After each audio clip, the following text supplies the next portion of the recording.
कबूल नहीं होता, आउटसोर्सिंग को रोका नहीं जाता, आउटसोर्सिंग को रोका नहीं जाता। जीना होगा मरकजी सदर national programme health employees association Punjab Pakistan.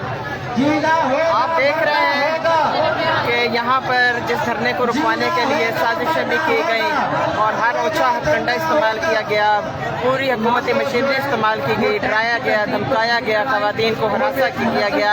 इतवार वाले दिन भी बुला के तमाम इजला के जो लेडी हेल्थ सुपरवाइजर्स हैं और हेल्थ न्यूट्रिशन सुपरवाइजर्स हैं और LHVs हैं, बाकी स्टाफ है, सबको हरासा किया गया।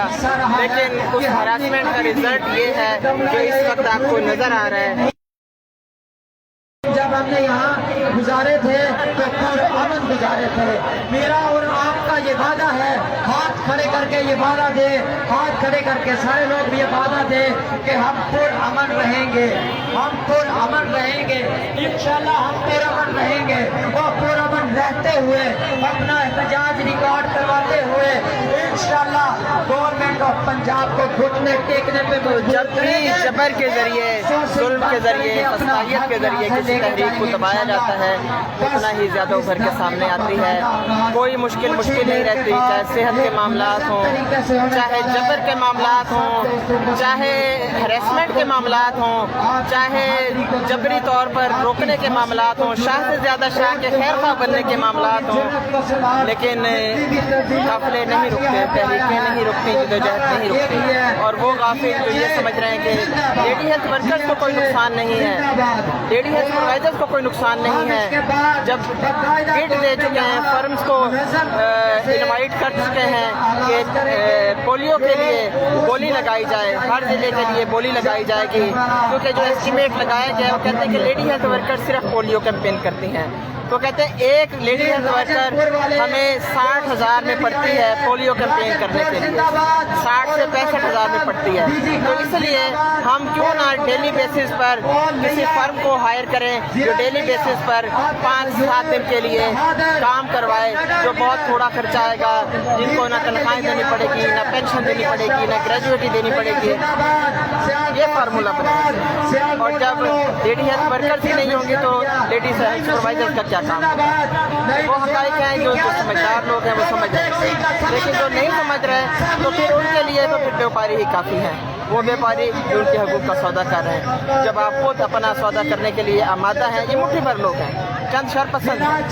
वो जो कहते हैं कि नाम तब्दील हुआ है, काम तब्दील नहीं हुआ, लेकिन शरपसंदों का तो ना नाम तब्दील हुआ है ना काम तब्दील हुआ है, गद्दारों का तो ना नाम तब्दील हुआ है ना काम तब्दील हुआ है। जब नेशनल प्रोग्राम अच्छा काम कर रहा था तो नाम क्यों तब्दील किया? हेल्थ डिपार्टमेंट अच्छा काम कर रहा था तो नाम क्यों तब्दील किया? पूरे हेल्थ डिपार्टमेंट को किसकी इजाज़त से ठेके पर दिया गया? क्या जो BHUs ठेके पर दिए गए थे वहाँ के मुलाजमीन को एतमाद में दिया गया था? तो नेशनल प्रोग्राम के मुलाजमीन को यकीन दहानी कोई कराई जा रही है कि आपको कोई खतरा नहीं है। क्या उन BHUs के स्टाफ को पहले खतरे से आगाह किया गया था? हम न डरते हैं न डरने वाले हैं, क्योंकि हमारा राज्य हमारा राज्य है। और ये धरना आज एक दिन का धरना नहीं है, ये धरना उस वक्त तक जारी रहेगा जब तक मुतालबात पूरे नहीं होंगे।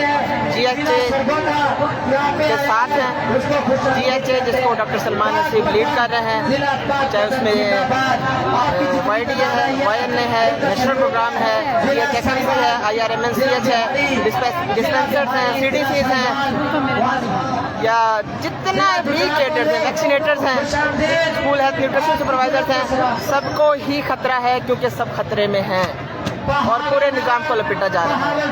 तो सब तंजीमों को चाहिए और हर इनफरादी मुलाजिम को भी चाहिए कि किसी की बात ना सुने, अपने ज़मीर की बात सुने और अपने ज़मीर की आवाज़ पर लब्बैक कहते हुए यहाँ पर पहुँचे और इस ठेकेदारी निज़ाम को शिकस्त दें और अपने बच्चों के रिस्क को बचाएं। अल्लाह पाक हम सबका हामी और नासिर हो।